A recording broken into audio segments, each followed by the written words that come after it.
Ross Chastain used the wall all the way around this racetrack. Logano has been the class of the field. Check out the big brain on Brad. Yeah, I need to change my underwear. With practice and qualifying done from the Brickyard, Brian and I are in to break down everything that happened, everything that we care about, and talk through the DraftKings slate, as well as look at the updated outright board. Or Chase Briscoe yet again puts it on the poll, and I'm not sure that we should care. Brian Twining, live from Las Vegas. How the hell are you?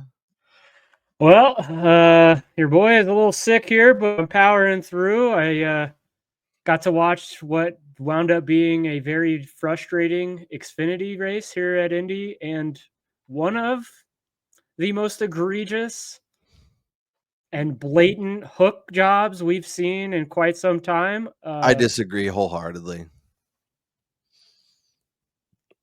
What? If that wasn't Austin Hill and it was just like anybody else, it wouldn't be that big of a deal. And I've seen enough people even go like, yeah, it wasn't that big of a deal. Okay. Austin Hill clearly... He got outside, squirreled, and came back in. It wasn't like he was driving and then turned. He gathered it up and then he didn't know Greg's in this shit. He didn't whoever else you want to, Bubba Wallace into Kyle Larson. We were sitting in the stands there in Vegas. That was the same thing. No. Okay. We can agree to disagree on the Austin Hill thing, but I got to go on another old man rant real fast before we begin this video. Hold on. When Kyle Larson rode high and took out Justin Allgaier, if that was anybody else, especially if that was Carson Hocevar, people are going to be all over social medias crying that he's just an idiot. He's too aggressive. Like, what the hell is he doing? But yet Kyle Larson gets away with this scot-free, essentially. Yeah. You don't see anybody making anything of it, when that's another example of him getting way too aggressive and riding and driving like a dipshit when it didn't warrant it. Because winning does that. Winning builds in, even if it shouldn't be like an impact. People see Ross Chastain do it, not a winner, asshole move. Carson Hocevar not do it, asshole move. Kyle Larson does it, one of the best drivers, arguably the best driver. Couldn't have meant. It's a whole thing. It's just it's all about perception. I was just gonna say, and the last thing on that, and it's something that he said in his post-race little interview, is when you do that in the series that you're dropping down into as a non-regular to a guy battling for a championship, that makes it even worse. This is not like this was a Cup Series event. This was him getting into a car and taking out one of the championship favorites in a race that they were battling for the lead. I know Larson's going for the win, but I mean, at some point you got to sit there and be like, look, I'm not going to make this corner. Let me back off and give it another run without wrecking him here. Yeah, like if Connor did that to someone in the Cup Series, or Jesse Love came up and did that, everyone would lose their mind. Like, well, this is why they shouldn't be in the field, but whatever. Anyways, anywho, DraftKings thoughts, practice. Make sure you make sure you subscribe, make sure you join us. We are trying to get to 1,500 subs before the NASCAR playoffs start. If you get us there, we can do a giveaway. If you don't, we can't. So get us there. Tell your friends to join us twice a week. We talk betting. We talk DraftKings. Go check out our Substack, aoppodcast.substack.com, our free newsletter in your email inbox every race day. Brian Twining, I'm going to pull up the player pool and we'll run through it with thoughts from practice, thoughts from qualifying, find our targets. As always, as I mentioned, these will be a more intense breakdown in our Substacks. Make sure you are checking that out. Even if you're not subscribed yet, you can still view it this week. It's completely free, so go do that. We got some interesting things to go through. Denny Hamlin starting 39th, going to the backup car. Ryan Blaney starting 24th. Kyle Larson 13th. William Byron 6th. Chase Elliott 30th. We got back markers as our most expensive options. Do you want to play as many as possible? Is there certain ones you're trying to get where the other ones you're fading? What's your thoughts kind of on this range in general?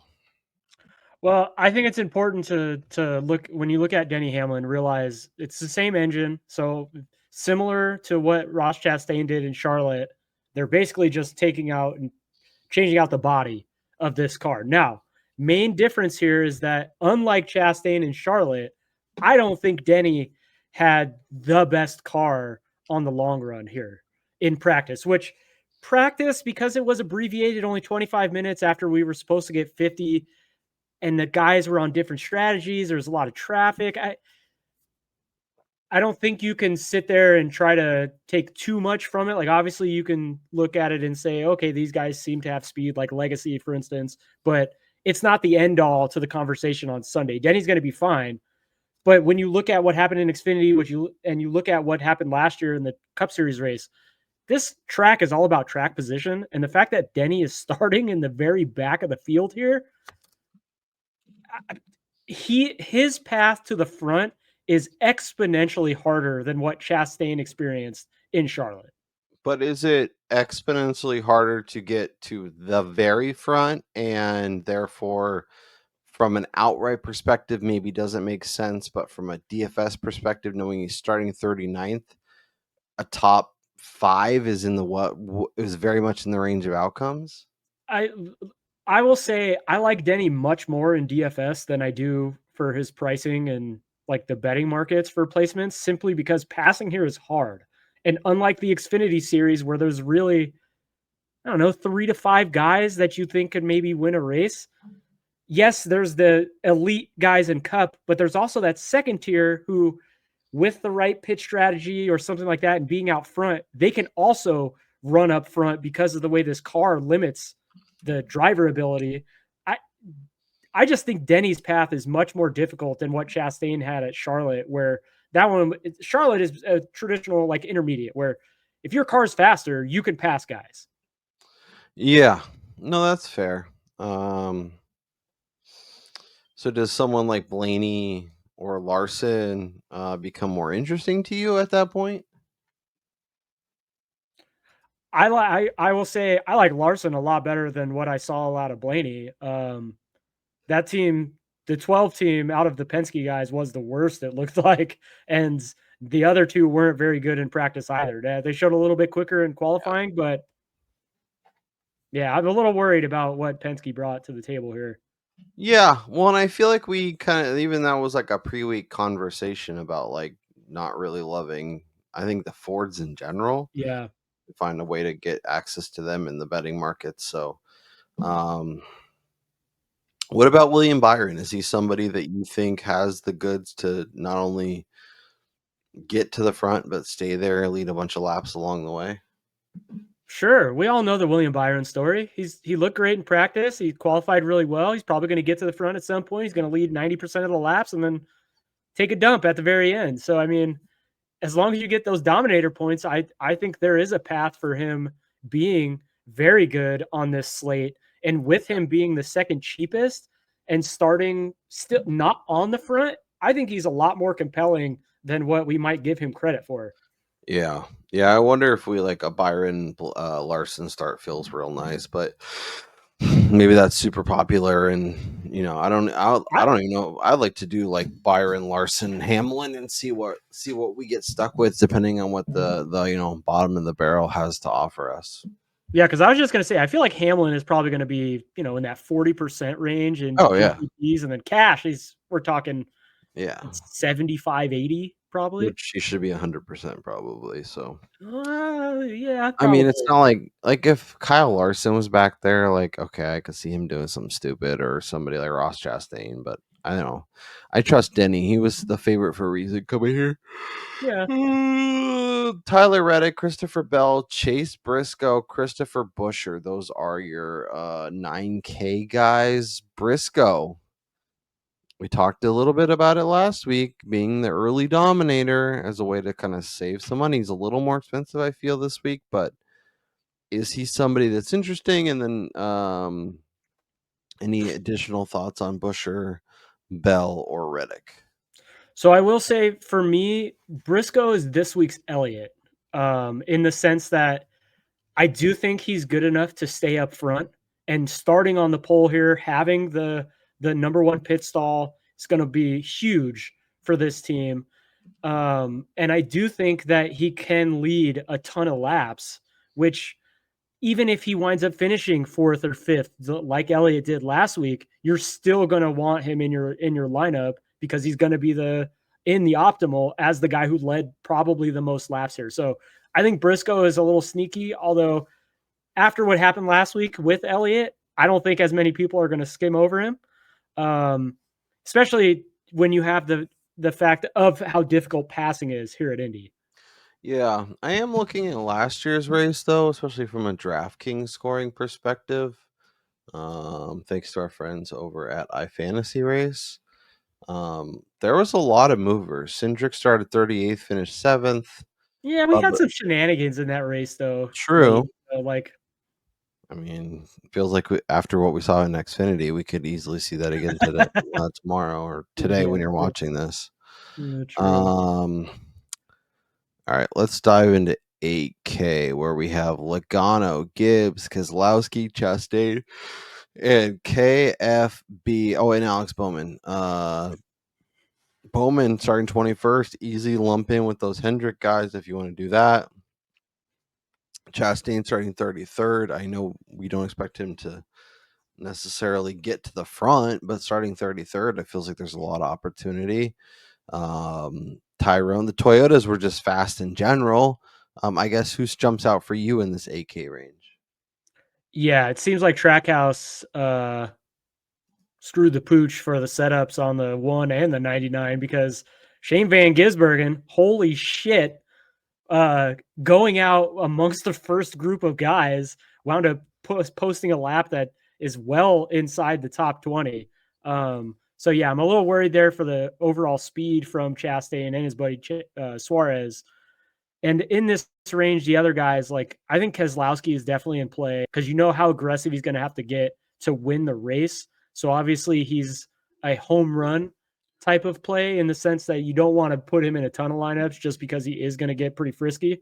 I just worry about him because he feels like somebody that we could be talking about in stage 3 really making up ground, but like it's going to take a long time for him to get there, and he's going to be in like 23rd a lot of the day, and then maybe he finishes like 7th. And from like a DraftKings perspective, I don't know how excited I am to get there. I don't know. I think Kez, with him starting near the front, being, one of the vets who has experience on this track in Cup, obviously before the next gen car, but just having track experience does help against a lot of the field who only raced last year. So obviously you're also talking about a guy in a team that is amongst the most aggressive when it comes to strategy calls, which could come into play in terms of short pitting or running long, stuff like that. And if you go back to last year's race, he was the first guy that got caught on that stupid blend line. And had that not happened, he was probably going to be a race winning contender. Yeah, I feel like we could be talking on Tuesday though and being like, Brad was right there until this happened or that happened, and had that not happened, he would have been right there. Yeah, they're just going to decide to pit or not pit when everybody else does the opposite. Yeah, yep, or come through pit lane when the pit lane is closed, or blow a tire, blow a brake weld, or I don't know, something. I can tell you, I do not trust Kyle Busch. As far starting as 12th. Yeah. What about Ty Gibbs? You think he could be a sneaky? No. If you're looking, no. Okay, cool. No, that's the end of that conversation because Toyotas looked fast in qualifying, but in practice they look like shit. Christopher Bell was the first guy to pit in the practice session because clearly his car unloaded like crap. And then 2311, yeah, they qualified great, but their practice times were not good. Now they probably had a different setup than a lot of other guys, but still, that is slightly worrisome in terms of race pace versus hot lapping. Yeah, no, I think that's a fair point. Carson host of our bubble wall is Josh Berry, Ryan Preece, Austin Cindric round out the 7K range. I don't know, like Hocevar and Bubba feel like non-starters just given where they're starting. Yeah. Josh Berry starting 17th. Like, do you feel better, worse, or the same about Ryan Preece given what your betting card situation looks like? I don't know. He wasn't the greatest like in practice, but again, it's RFK. I mean, how much of Saturday do we really weigh with that team, knowing that they're going to make adjustments for Sunday, and they kind of always do that. Yeah. So, and then qualifying, like he's been kind of a middling qualifier since joining this team earlier this year, so that doesn't worry me at all. I do think that they will get better, and with them sitting on the just below the cut line, like they're going to probably just try to top 10 this thing, not get too crazy. So the risk reward will be a lot more minimal, but it also caps his ceiling. Yeah, I feel like we've done this song and dance where if you like RFK, Ryan Preece is just the easier click. I mean, way cheaper. Yeah. Busher in the top 10, Brad just outside the top 10. If you like both of those guys and you think RFK is going to have speed, Ryan Preece is the click starting 23rd. Yep. No Cindric. I think Cindric, Bubba, and Hossa are just like, I don't want to say unclickable, but they feel pretty unclickable. Well, I'm not playing Cindric starting 10th. Bubba, he started 17th, finished 5th last year. He's been really good here. Led 26 laps. Like, is he a sneaky, like, maybe he doesn't win the race or really even a legitimate contender at the end, but because of track position, gets quickly to the front and is kind of William Byron light for 2.5 stages? I mean, yeah, maybe in like 1% of your lineups. I think you probably have to have a lineup if you're max entering that does have Bubba, because coming into the week, he was the first play that I made personally. Obviously, way long number. It was out to 60 on an outright just because of the speed that he is able to show at tracks like this. Then he puts it on pole. And if they can make adjustments for longer run speed, or maybe we don't get longer runs, maybe it's just a wreck fest and we only get 10 to 15 lap runs most of the time. I don't know. He's not somebody I want to get too heavily invested in, though, in DFS. Yeah, I think that's fair. Daniel Suarez, AJ Allmendinger, SVG, Michael McDowell, Eric Jones, John Hunter, Austin Dillon round out the 6K. A lot of interesting names in there. I know you were worried about Trackhouse kind of in general, and Suarez has been, not very good. And big part of why he's getting replaced, but he was somebody who was pretty good here last year. Started 25th, ended up inside the top 10. This year he's starting 31st. He's sub 7K. Is there a conversation to be had there for you, or is he somebody that the field may get drawn towards because of last year, because of where he's starting, and it's actually going to be a trap? I think it's the latter for sure. And also, too, this is really starting to come into play of Trackhouse ghosting him, and with him not returning to the team. Yeah, this happens all the time.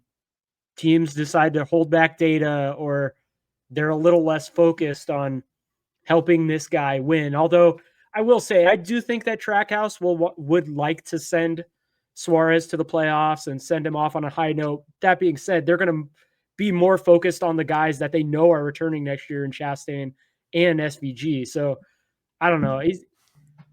I don't think he's somebody I'm going to avoid, but he's not somebody that I'm like, oh, I got to play him. Yeah. Dinger, SVG are probably no-goes. McDowell starting 22nd. I don't think we're getting Eric Jones. John Hunter, per the Win the Race practice report, was pretty damn good. Are you buying what they're selling, or do you think he sucked? Was he sporty? Tell me he was sporty. For the first time in weeks, ladies and gentlemen, John Hunter Nemechek has claimed the sporty driver of practice. Get him in all your lineups. 200% of your lineups. Play him everywhere. I could not believe how fast Legacy unloaded. I thought those times were like a mistake, but about 8 to 10 laps in, they were still running heaters. And so I don't think over an entire race, if we get really long runs, I definitely think they're going to succumb to just the better equipment and the better drivers. Yeah. But if they're able to find track position late and be there at the end for a late race restart, I think there's a legit shot that one of these two guys could potentially steal a win this weekend, just simply based on their single lap speeds. Bonkers. So from a DraftKings perspective, John Hunter feels like a Oh, yeah. no-brainer then. Put him starts 36, maybe he leads a couple laps in a weird pit cycle and ends up finishing like 12th. That feels amazing at 100%. Yeah. prices. I definitely think John Hunter Nemechek is,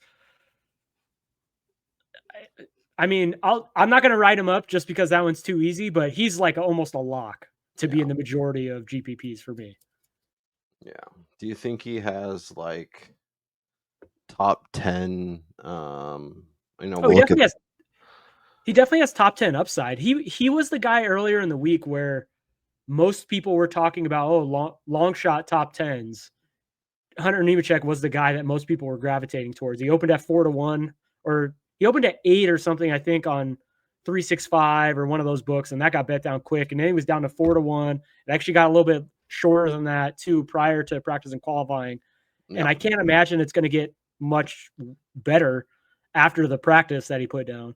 Yeah, and books are getting smarter about that, unfortunately. Yep. 5K, Zane Train. Let's see. Zane Smith, Noah Gragson, Ricky Stenhouse, Tyrone Dillon, Justin Haley, Todd Gilliland, Jesse Love, Cole Custer, and Riley Herbst. We're going to have to get involved here. Where are we getting involved? Just include the 4K guys too, because there's only 3 of them. Well, I was going to give Cody Ware and the Legatron their shine with Balicki in between, but we can include them as well. I guess if we want to get heavy at the top, we have to get heavy at the bottom. So who are the names that you could convince yourself are worth a dark shot here?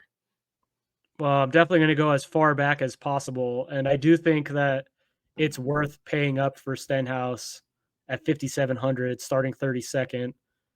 And then this is gross, but I mean, Ty Dillon, another top 20? Like, kid's been on a roll, man. Someone with Dillon over Gibbs, I really hope he has a good day and cashes that for me. This is definitely in play. Like, that team has been really aggressive, and that's what they're racing for.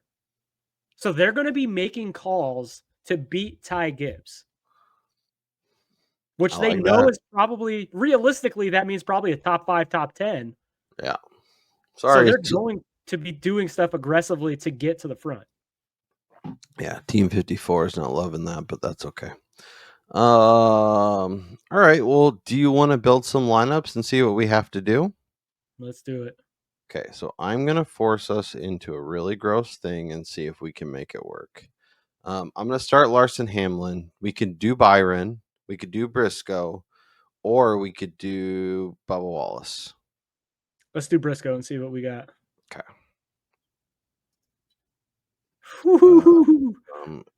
But watch how quickly we can build back up.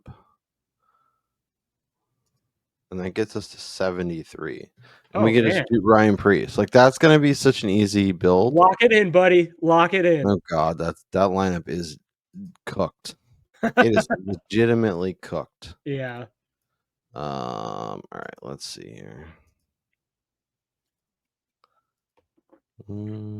If we do Hamlin, Blaney, Byron. Oh my God. It seems so easy. And then we don't, obviously, I think John Hunter's a click. We don't have to do Stenhouse. Is there another name down here that you can convince yourself is worth a shot? Zane Smith, Jesse Love, Cole Custer, Riley? Is Riley in play? Man, he's been pretty bad. He's been so bad. Yeah, and I think for him it's really only going backwards. Like, I feel like he's at his ceiling finishing result right there. So I'm a little worried playing somebody. I would rather play Cody Ware. What about Zane Smith? Is Zane Smith in play? So I worry about Zane Smith on Sunday simply because he didn't have a ton of run in Xfinity. He kind of went from like trucks straight into like Cup full time. Yeah. And so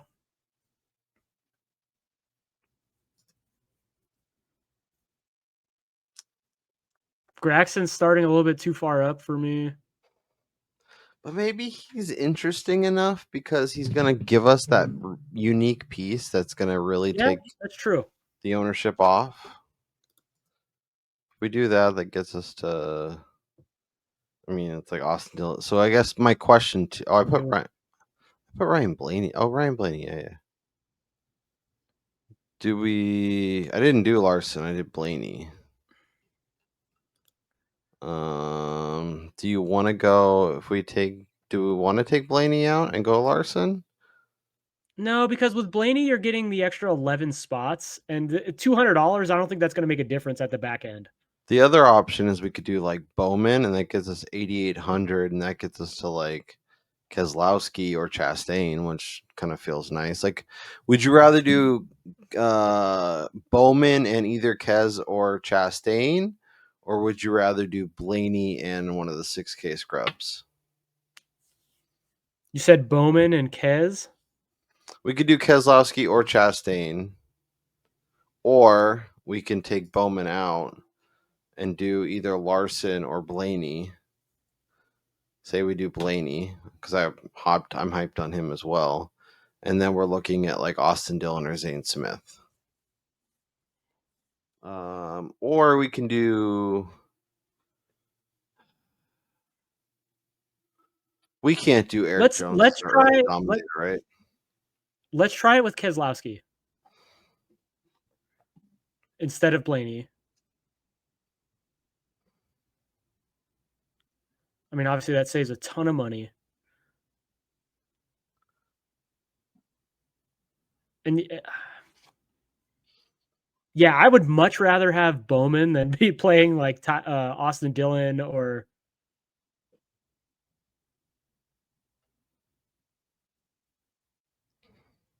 Yeah, let's do Bowman here.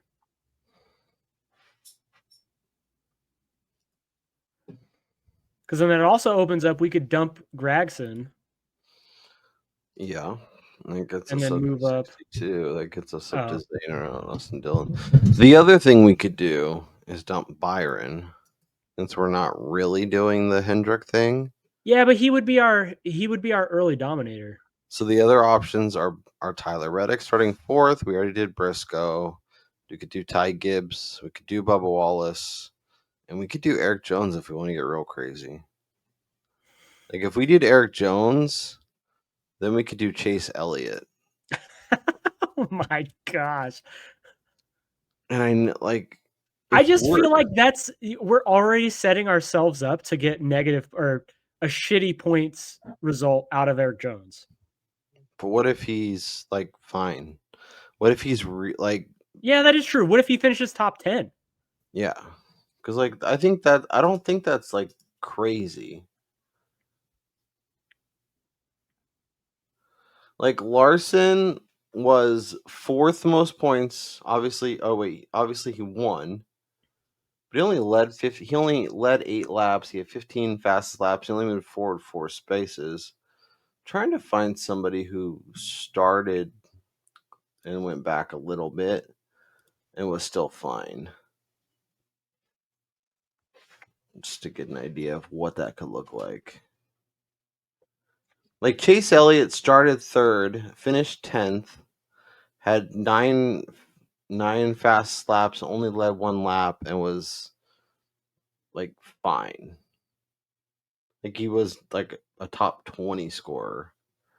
But he was also really expensive. Where with Eric Jones, if you tell me that he finishes 11th and maybe leads a handful of laps, and I don't know, like I guess the question is it worth going to him and having that risk, knowing we get Chase Elliott, who could move forward, or do you not think he has the speed or the whatever you want to call it? I literally just said before we started building lineups, I could see Legacy making the call to be there at the end and possibly contending for a win with their short run speed. So, But do you trust Chase Elliott to be good enough starting 30th? yeah, look, Chase Elliott he can go back to being complete AAs this weekend. He's probably going to be a top 15 car. I think this is the move. I think we got in the chalky pieces with Denny, with Chase, probably with Bowman and John Hunter, but going the Jones route could be the pivot that wins us all the money. Well, let's hope. I mean, it could be the pivot that loses us all the money, but I mean, we find a way to do that most weeks anyway. So let's get a little aggressive and see if we can have some fun. All right, we'll build one more. Yeah, I don't think there's any other place we got to go than Bubba Wallace. All right, I'm gonna put Denny in as well. I think he makes some sense. We'll do the Bubba thing as a way to be unique. It's kind of like our Eric Jones play, where will it work 100% of the time? Probably not. But if we're shooting for the moon and hitting the stars, I think we'll be pretty happy.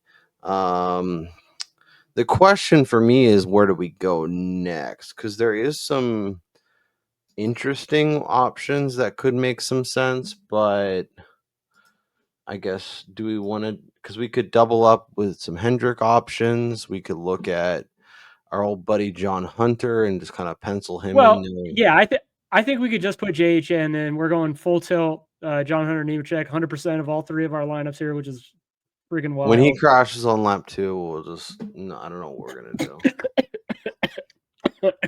Kyle's over. As I choked to death from Kyle's jinx there.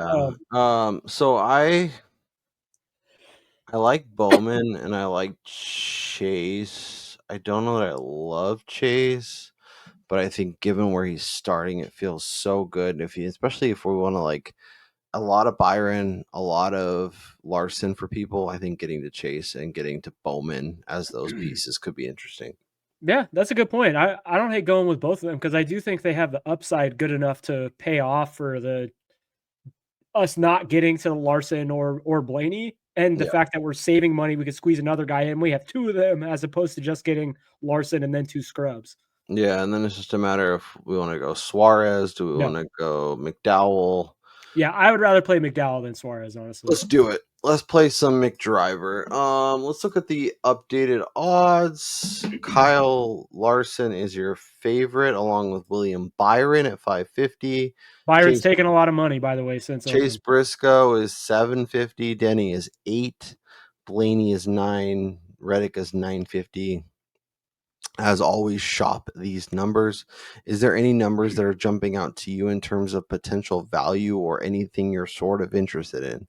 Because given where we're at with our current card, which I will pull up for the fine folks, I don't know that there's anything in terms of outright that I want to hit.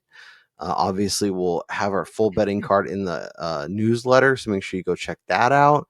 But is there anything from the outright board, especially at the inside 10-1, that you're actually interested in? Inside 10-1, absolutely not. I'm not playing any of those guys. With how important track position is here and how that actually is the race winning determinant as opposed to just speed, I can't get involved with all those guys with how many of them there are too.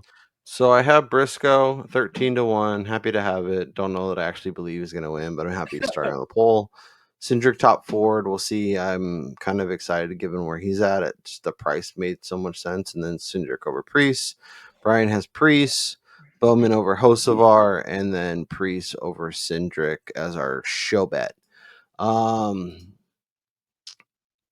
Bell, Elliott, Gibbs, Bubba, Keselowski, Busher, anything inside 20-1 as Brian hacks up along.